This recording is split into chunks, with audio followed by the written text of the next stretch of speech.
Good blessed Wednesday, August the 16th, 2023. It's about 6:38 p.m. I greet all human beings all around the world with the universal greetings of peace and the blessings of God be with you. It doesn't matter what your political, philosophical, personal, nor your religious beliefs may be. It doesn't matter whether you're the richest to the poorest person on the face of this earth. It doesn't even matter whether you're the proclaimed toughest to the proclaimed weakest person on the face of this earth. Doesn't matter if you're my family, friends, nor my proclaimed enemies. It doesn't matter whether you like me or anything I say or do.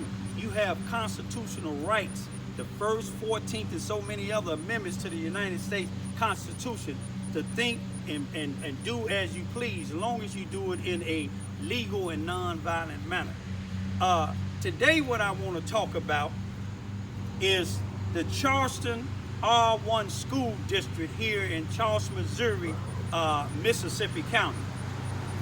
A lot of complaints have been coming to me about the Charleston, Missouri, Mississippi County R-1 school district. Once upon a time, and this is no disrespect to anybody that's doing what they supposed to do, is educators, coaches, and so have you in the Charleston R-1 school district. But the Charleston R-1 school district has a history, and it's not a good history. It goes all the way back to my dad, who was a World War II veteran. May he rest in peace. You see, it's a thing. It's a place they call the C.F. Bowen Center here. C.F. Bowen was a school teacher at what they call the Lincoln High School. The Lincoln High School is the only place back in the day until 1961 that black folks can go to school here in Charleston, Missouri, because of the fact it was a school that's now the Charleston R-1 school district, but back then, in 60 or one on back, it was called the Charleston, Missouri, the Charleston, Missouri Consolidated School number 7. And it took a family by the name of Davis, Miss Annie Davis, may she rest in peace, who filed a lawsuit for her minor children, Barbara and Johnny Davis, may they rest in peace, for discrimination, because the Charleston Consolidated School number 7 wouldn't allow blacks to go there, but they had better educational books. They had good teachers at the the Lincoln School where the blacks was confined to, but it took a lawsuit to get there. Now, the reason why I'm saying that is because I've been getting so many complaints about the Charleston R-1 school district. I'm gonna give you an example. Now, here is a black family, and don't get me wrong now, but it's a black family that are upstanding parents here in Charleston, Missouri. Both of them. The mother, the husband, and the wife, and all of their children. Now, you have these people that want their child to have a better education, and if they paying the bills for their child, if they raise their child from birth, buying their Pampers and everything else they need, being in the hospitals 1 and 2 o'clock in the morning when their children are sick, and paying all their children's bills, they should have a right. We got to remember, this is not 1619 when they brought us over here on the Mayflower. But this is 2023. But these people want to move their child to another school that's not in this particular city. They paying for it.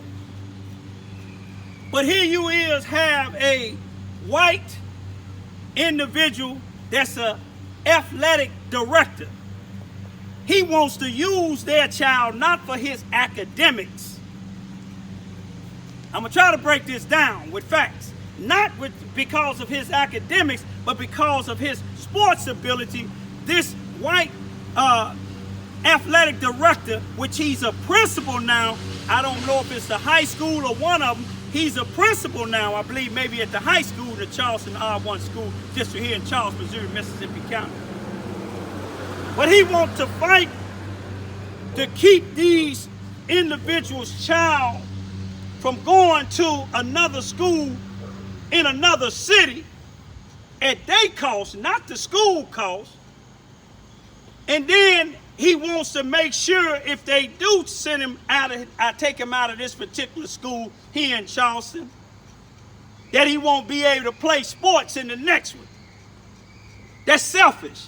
But let me tell you about this same white athletic director.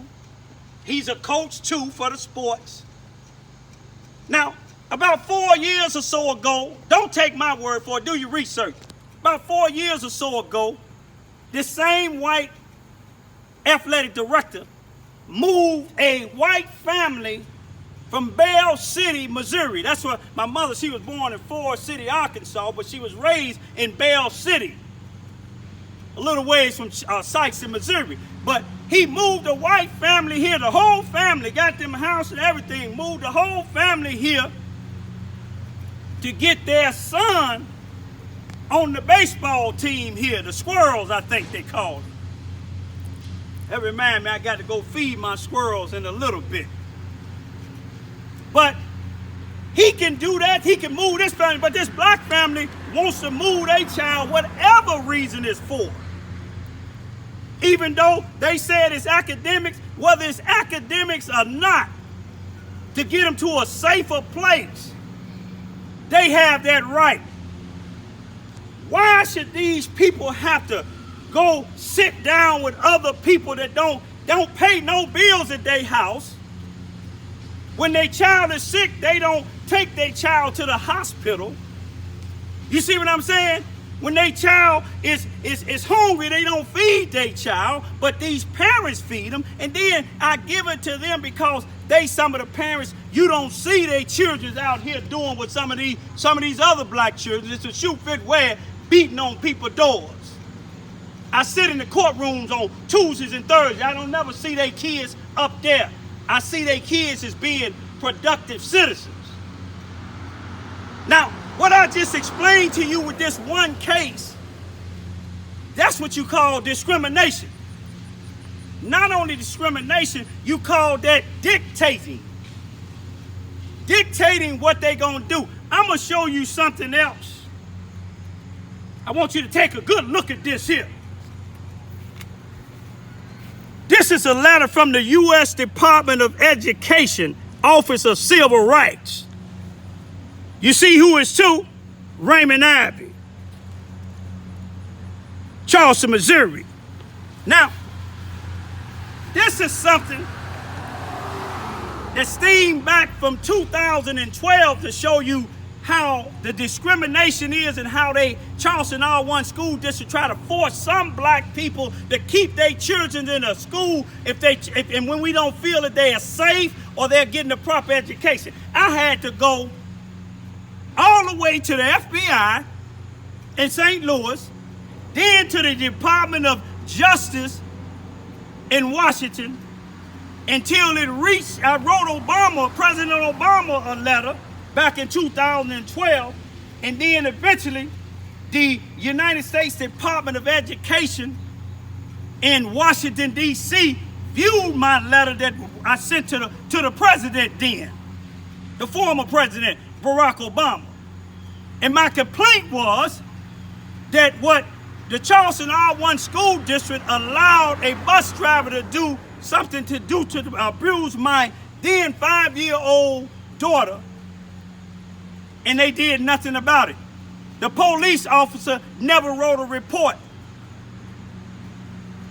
But after they viewed this here, they sent it to Kansas City, Missouri, and Kansas City, Missouri sent some people down here to investigate because they seen that I had a claim. I got other people that came to me that they was forced to take their children out of school to homeschool them like I had to do mine. You see, when I took mine out in 2012 for discrimination too, Here it is, the police, Charleston Police Department sent their school resource officer from the Charleston R-1 school district to ask me why my children wasn't in school. It had been 8 days since the school started back. And I told her, number one, I don't have to explain to you. Number two, I didn't sign my children back up to go to that school because I didn't feel it was safe. Y'all let a bus driver abuse my 5-year-old daughter on the bus and didn't do nothing about it. The school resource officer, today you can't even find a police report. But let's get back to the message at hand. Why do these parents have to have some type of meeting with anybody other than God, Jesus, to explain why they want to take their child out of this school, and whether it's for sports or academics? You see, I know this family, and their family is highly educated, highly respected in this town and everywhere else. You don't see them in the newspaper for out here selling drugs. You don't see them in the newspaper for out here kicking on people's doors or their kids disrespecting anybody. The United States Department of Education in Washington, D.C., it's time for y'all to come back down here. This family shouldn't have to go through what they're going through.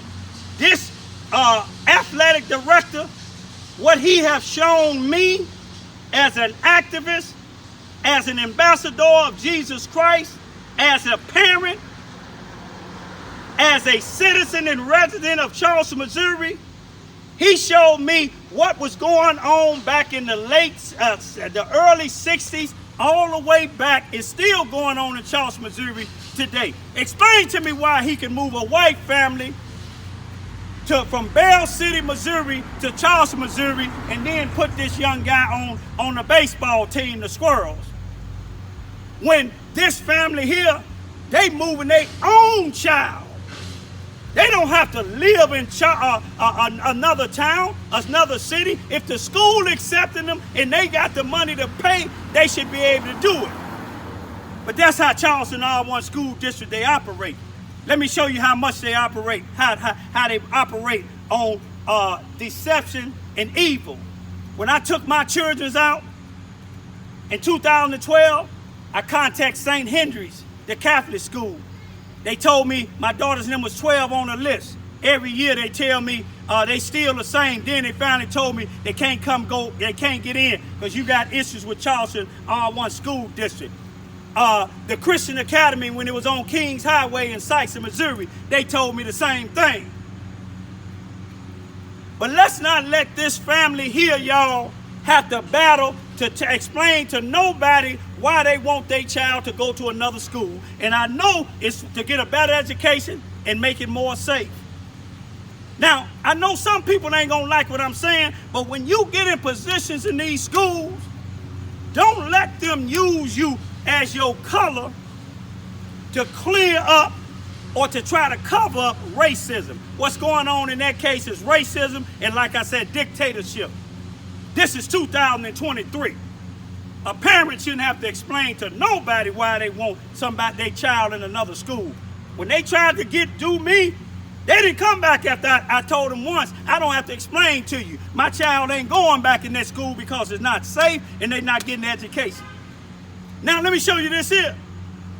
How they do most black children in Charleston R-1 school district. And I had the same complaints by other people.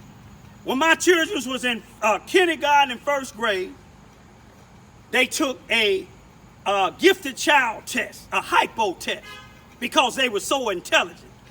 My one daughter, Queen, they felt that the one teacher said, well, I think she needs to be put on medication because she won't stand still. She won't stand still because they're giving her an assignment to do that take 20 minutes and she done with it in 4 or 5 minutes. Then she get up to try to help other people. She told y'all it's too easy, but you don't want to accept that about a black child.